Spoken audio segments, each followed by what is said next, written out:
Hi friends, నేను మీ Saritaraj. Welcome back to సత్తాస్ కుకింగ్ వీడియోస్. ఈరోజు మనం గోంగూర గ్రేవీ చికెన్ ఎలా ప్రిపేర్ చేసుకోవాలో చూద్దాము. ఇది రైస్లోకి చాలా టేస్టీగా యమ్మీగా ఉంటుంది.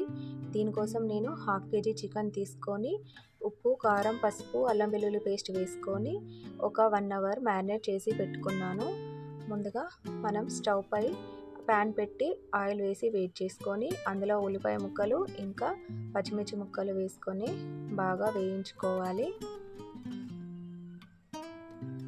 ఇలా ఒక 2 minutes వేయించుకున్న తర్వాత అందులో కొద్దిగా బగారా పువ్వు ఇంకా బగారా ఆకు వేసుకొని ఒకసారి బాగా కలుపుకోవాలి. ఇవి కొంచెం ఫ్రై అయిన తర్వాత అందులో ఒక 1 స్పూన్ అల్లం వెల్లుల్లి పేస్ట్ వేసుకొని పచ్చివాసన పోయేంత వరకు వేయించుకోవాలి. ఇది వేగిపోయిన తర్వాత అందులో కొంచెం పుదీనా తీసుకొని కట్ చేసుకొని వేసుకోవాలి. అదొకసారి బాగా ఫ్రై అయిన తర్వాత ముందుగా మనం మ్యారినేట్ చేసి పెట్టుకున్న చికెన్ని ప్యాన్లో వేసుకొని బాగా కలుపుకోవాలి.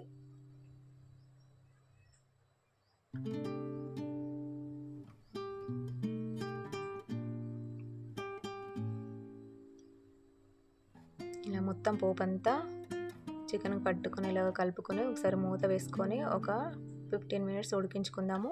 అది ఉడికేలోపు మనము గోంగూర పేస్ట్ని ప్రిపేర్ చేసుకుందాము. స్టవ్ పై ప్యాన్ పెట్టి అందులో ఆయిల్ వేసి సన్నగా కట్ చేసుకున్న టమాటా ముక్కలు వేసి వేయించుకోవాలి. అది కొంచెం వేగిన తర్వాత గోంగూర వేసుకొని మూత పెట్టుకొని ఉడికించుకోవాలి. ఒక 2 minutes కుక్ అయిన తర్వాత మూత తీసి గోంగూరను ఒకసారి కలుపుకోవాలి. ఇప్పుడు కుక్ అయిపోయింది కదా, ఒకసారి 2 minutes మూత తీసేసి కలుపుకోండి. ఇప్పుడు కుక్ అయింది. దీన్ని తీసి చల్లారి పెట్టుకొని మిక్సీలో వేసుకొని ఒక 4-5 వెల్లుల్లి రెబ్బలు వేసుకొని మిక్సీ పట్టుకొని పక్కకు పెట్టుకోవాలి. ఇప్పుడు 15 minutes ఉడికించుకున్నాం కదా చికెన్, ఒకసారి మూత తీసి చూడండి, 70% కుక్ అయిపోయింది. ఇప్పుడు దీంట్లో మనం ముందుగా పేస్ట్ పట్టి పెట్టుకున్న గోంగూర మిశ్రమాన్ని వేసుకొని చికెన్కి బాగా ఈ మిశ్రమం అంతా పట్టే విధంగా బాగా కలుపుకోవాలి.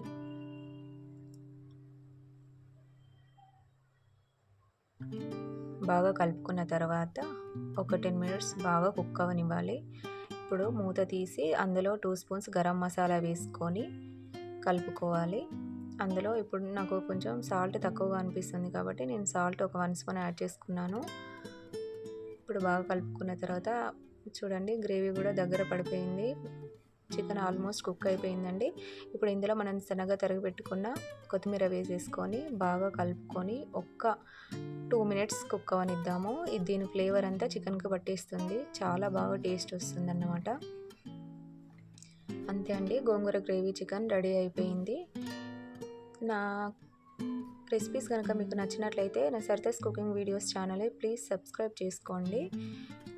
ఇప్పుడు ఇది చికెన్ రెడీ అయిపోయింది కదా, దీన్ని రైస్తో సర్వ్ చేసుకొని తిన్నారంటే చాలా సూపర్ యమ్మీ టేస్టీగా ఉంటుంది. మీరు కూడా ఒకసారి ట్రై చేసి చూడండి. నా వీడియోస్ కనుక మీకు నచ్చినట్లయితే please do like, share and subscribe my channel. Thank you.